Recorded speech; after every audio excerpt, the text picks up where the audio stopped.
بسم اللہ الرحمن الرحیم۔ دوستوں، کیوں نہ آج میں آپ کو ایک ایسے تحفے کے بارے میں بتاؤں کہ جس کو دنیا کا سب سے بہترین تحفہ کہا جائے تو بے جانا ہوگا۔ یہ تحفہ حضرت محمد صلی اللہ علیہ وآلہ وسلم نے اپنے چچا حضرت عباس بن عبد المطلب کو دیا اور ان سے فرمایا، اے میرے محترم چچا، کیا میں آپ کو ایک عطیہ پیش کروں، آپ کو ایک تحفہ دوں، ایک ہدیہ دوں؟ کیا میں آپ کو ایک خاص بات بتلاؤں؟ اے میرے پیارے چچا، کیا میں آپ کے 10 کام کروں؟ جب آپ اس کو کریں گے تو اللہ آپ کے سارے گناہ معاف فرما دیں گے۔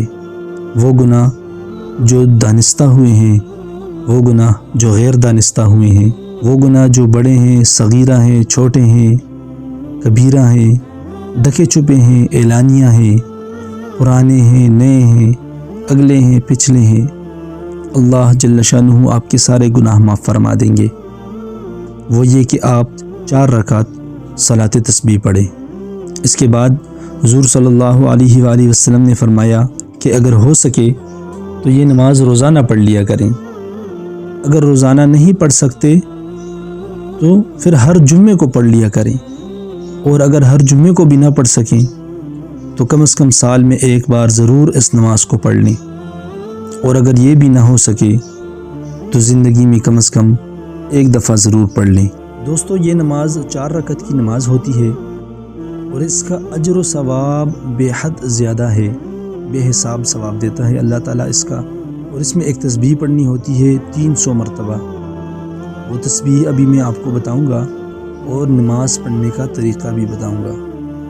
وہ تسبیح یہ ہے، سبحان اللہ والحمد للہ ولا الہ الا اللہ واللہ اکبر۔ طریقہ نماز کچھ یوں ہے کہ جب آپ نیت باندھ لیں اور ثنا پڑھ لیں، یعنی سبحانک اللہم وبحمدک وتبارک اسمک وتعالی جدک ولا الہ غیرک۔ ثنا پڑھنے کے بعد 15 مرتبہ یہ تسبیح پڑھ لیں، سبحان اللہ والحمد للہ ولا الہ الا اللہ واللہ اکبر، اور اس کے بعد اعوذ باللہ بسم اللہ، اور پھر سورہ فاتحہ، اور اس کے ساتھ کوئی اور سورت ملا کر پڑھ لیں۔ یہ کام کرنے کے بعد پھر 10 مرتبہ دوبارہ اس کلمہ کو پڑھیں گے کھڑے کھڑے، اور اس کے بعد اللہ اکبر کہہ کر رکوع میں چلے جائیں گے۔ رکوع میں سبحان ربی العظیم کے بعد پھر سے 10 مرتبہ اس کلمہ کو پڑھنا ہے۔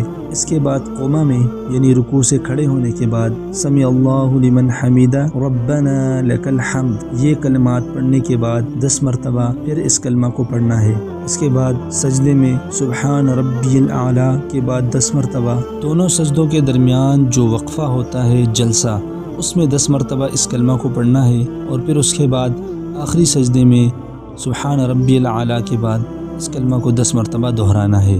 دوستوں، اس طرح سے اس کلمہ کی تعداد ایک رکعت میں 75 مکمل ہو جاتی ہے، اور 4 رکعتوں میں 300 پوری ہو جاتی ہے۔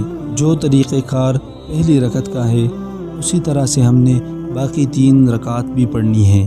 اگر اس دوران ان کلمات کی تعداد میں کسی مقام پر کوئی کمی بیشی ہو جاتی ہے تو اس کی تعداد کو کسی اور جگہ پر پورا کر لیا جائے۔